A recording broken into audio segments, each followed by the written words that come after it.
Okay, so summary for Terraforming Mars. Well, she's running, last I saw, around $50 or so, when you can find it. It can be tricky to find this one sometimes at the moment because it's definitely one of the hot games For a reason. right now. It's actually nominated for a Kennerspiel des Jahres award, which is the big, giant German board gaming award for more gamery games. There's 3 finalists or whatever, and Terraforming Mars is one of them. So, pretty exciting stuff there. We find it to be definitely a very, very interesting little puzzle of a Euro game. You get your company at the beginning, and that gives you kind of an idea of what sort of strategy you might want to work towards, but then the cards you actually get and can afford, change everything. Mm-hmm. You can start out the game with the company going, man, I'm going to get me some plants, and then just, never get a good plant card and just be like, well, alright, let's do the heat thing. Let's make some heat.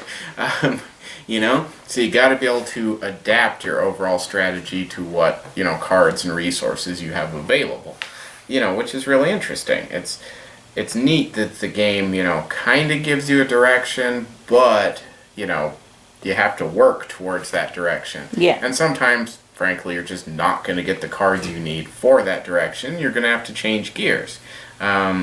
So people that are really, really, really into long-term planning, may find that aspect a bit, unsatisfying in this game, because it's going to happen. You're going to get those, draw after draw. You just can't get the thing you want.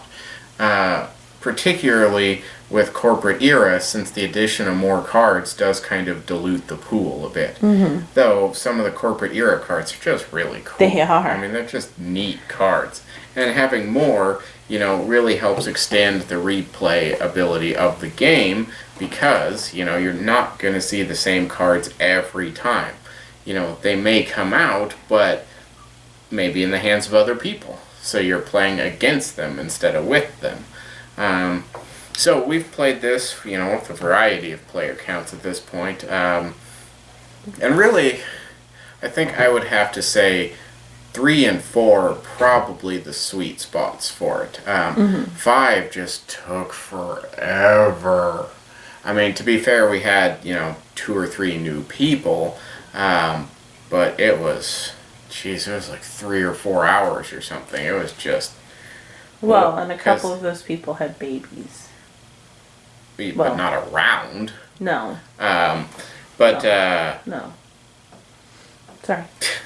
But, so... now I lost your train of thought. Right. 3-4 hours, which, is just insane. Because there's a lot to think about on your turn, considering and pondering, because you've only got, the space blocks and such to do so many of the things that you really want to do, and, so there's some definite thinking on your turn, which, with 5 people is just, I mean, I'm sure it would get faster as everyone got experience, but I still can't see it, being kind of much clocking faster. in under maybe 2.5 hours, and it just feels like a bit much for this. I was going to say, that's about how long it is.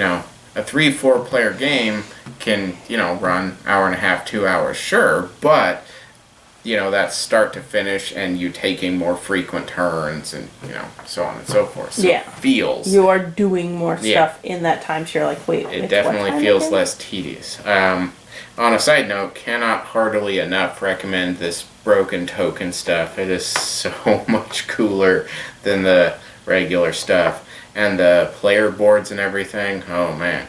Because I've heard one of the big complaints about this is, you've got all these little generic markers on your board.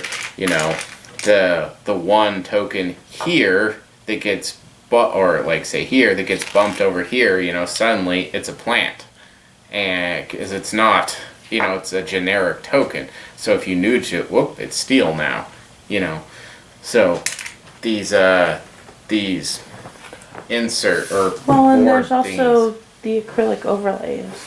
Yeah, I mean, there's all sorts of options. These are particularly cool. I think I like wood. Wood makes I was me gonna happy. say we have a bit of a thing for wood. It comes with all this other stuff that's super cool. Yes. But Oh, I love that card thing.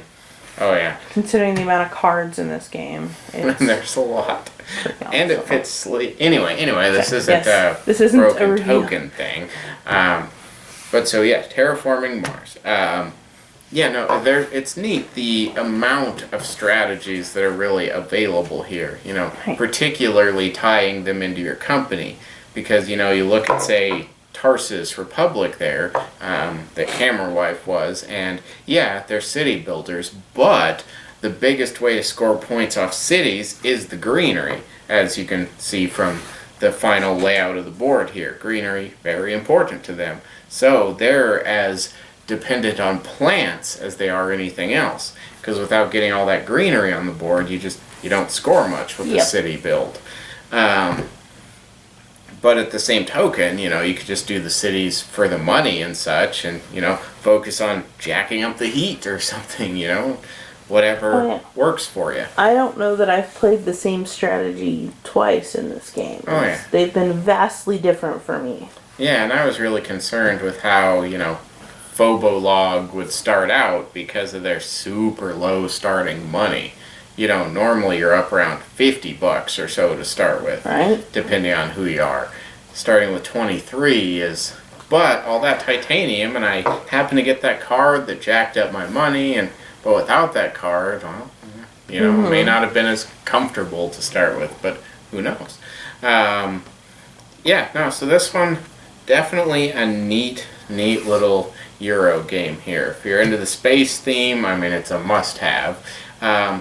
If not, and you're sitting on a giant mountain of, Euro-type games with all the, points and tokens and such, what? Nothing.